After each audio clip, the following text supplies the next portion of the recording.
Buenas tardes compañeros, mi nombre es Natalia Olarte y en este video les vengo a hablar sobre el monotributo. Les voy a indicar qué es hecho generador, base gradable y los sujetos pasivos de este impuesto. También es importante que tengan en cuenta que toda la reglamentación de este impuesto la pueden encontrar en la Ley 1819 del 2016, en el Decreto 738 del 2017 y en el Decreto 975 del 2017. Ahora bien, ¿qué es el monotributo? El monotributo es un impuesto opcional que sustituye al impuesto sobre la renta y complementarios. Este es integral y de causación anual. Su hecho generador son todos los ingresos ordinarios o extraordinarios obtenidos por el contribuyente. Su base gravable son todos los ingresos brutos ordinarios o extraordinarios obtenidos por el contribuyente.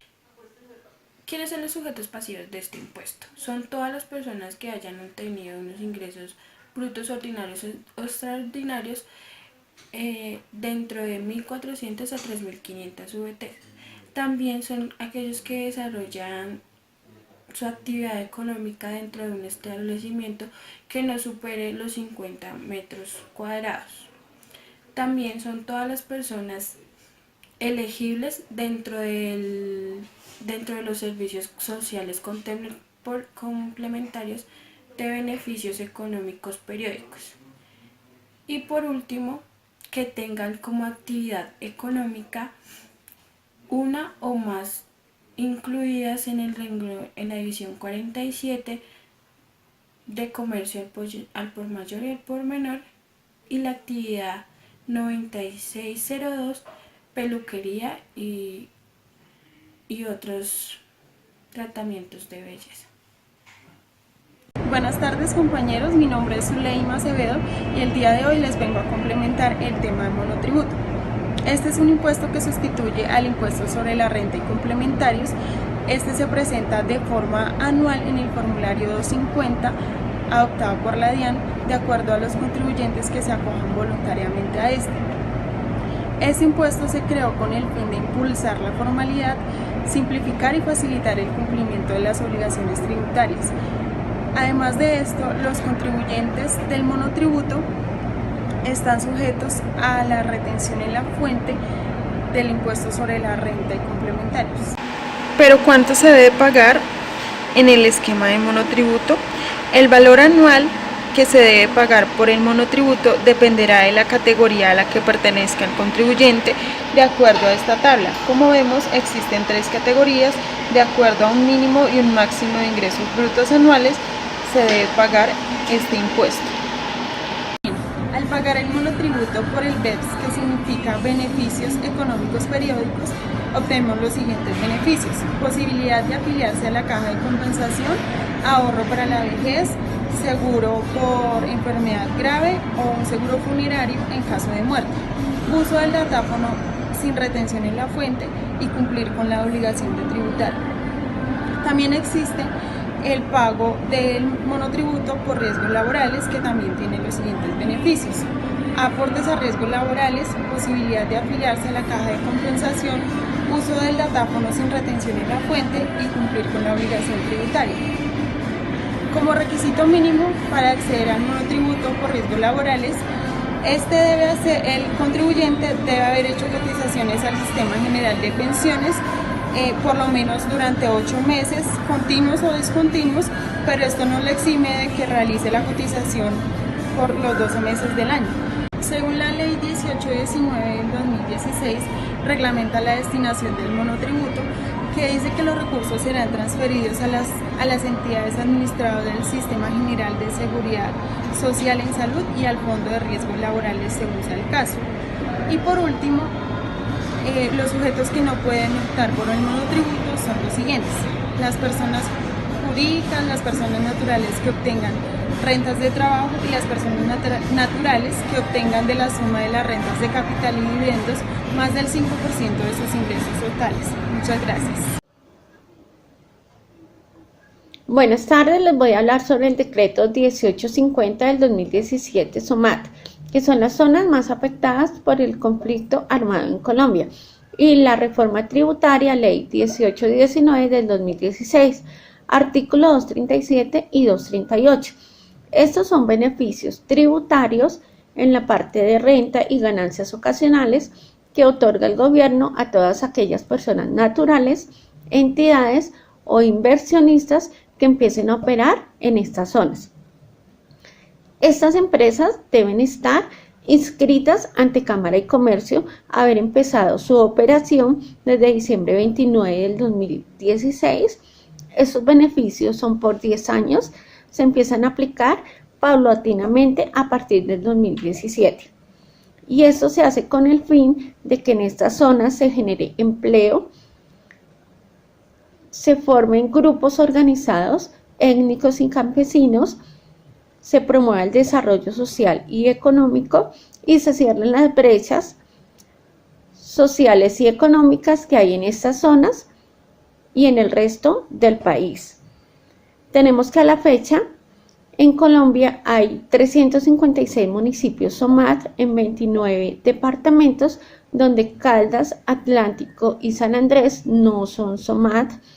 Tenemos otras 14 municipios SOMAT que tienen más de 100.000 habitantes y algunos municipios SOMAT afectados por la violencia son Antioquia, Arauca, Meta, Bichada y Guaviare.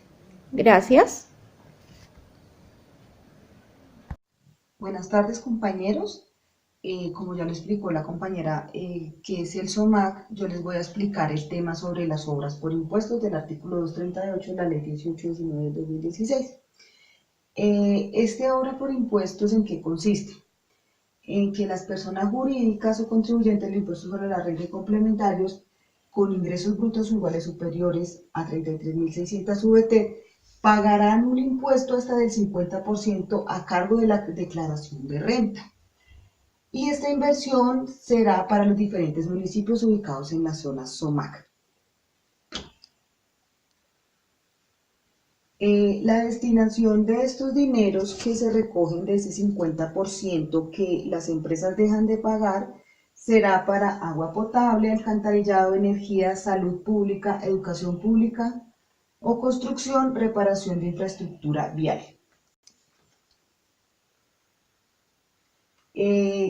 Estos contribuyentes que opten por la forma de pago aquí prevista de pagar su 50% de renta en obras de interés público o sociales, podrán escoger un proyecto o varios proyectos y los cuales dentro de los 3 primeros meses del año siguiente al respectivo año grabarle.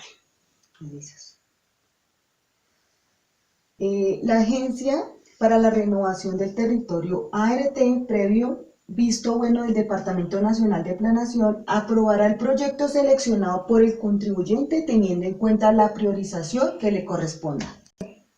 Una vez aprobado, una vez aprobado el proyecto o proyectos seleccionados, el contribuyente asumirá la realización de la obra de forma directa, es decir, que el contribuyente es el que va a ejecutar toda la obra que él seleccionó en su momento.